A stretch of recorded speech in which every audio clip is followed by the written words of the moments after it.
Okay, I almost wanted to pass, but here we are. So I work in a drive-through, but a couple years ago, I got sober, and my first sober job was, I'm in a power stance. My first sober job was at Starbucks, and they also had a drive-through. And I was like, I'm gonna nail this job. Like, I am gonna be the best Kiko I can be. I'm gonna go out there and just nail it. And so my first day, they put me on the window, and I was like, great, like I can interact with customers and like be this great barista, and like was like trying to achieve like total barista greatness.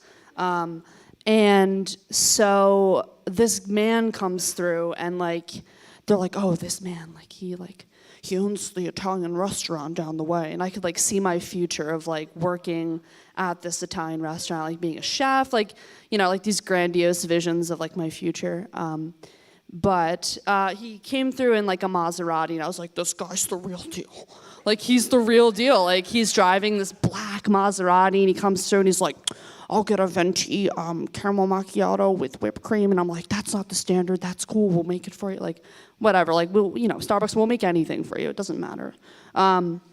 So then he rolled around the corner and came towards the window.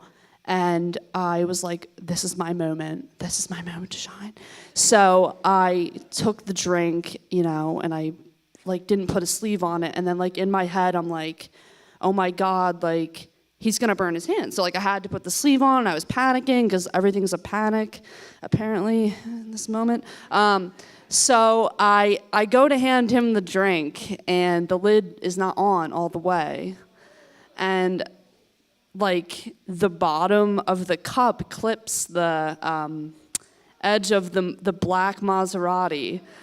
And that moment like seemed to have lasted like 15 hours. I was like, I could like see myself. I was like, well, I can't stay sober. I have to move to like across the country, have a spiritual awakening somewhere else. But I obviously didn't have a second to change the moment, so I just continued to hand him the cup, and it spilled in the Maserati, and I was just like, oh my God, like, that's it. Like, so then, you know, he was a really nice guy. He was like, oh, you know, it's okay, it's all right. Like, we all have bad days, and I was like, okay. So it was fine. So, again, I can't remember his name. I wish I could, but... So, you know, I kind of shake that one off. Later in the week, I, like, accidentally let go of a $100 bill that, like, blew away in the wind. So, like, I'm, like, really off to a great start at Starbucks, apparently. So then I think it must have been the same week, because this guy came in through every week. He comes around again. I'm like, leave this saying at, I guess, Starbucks. It's like, make the moment right.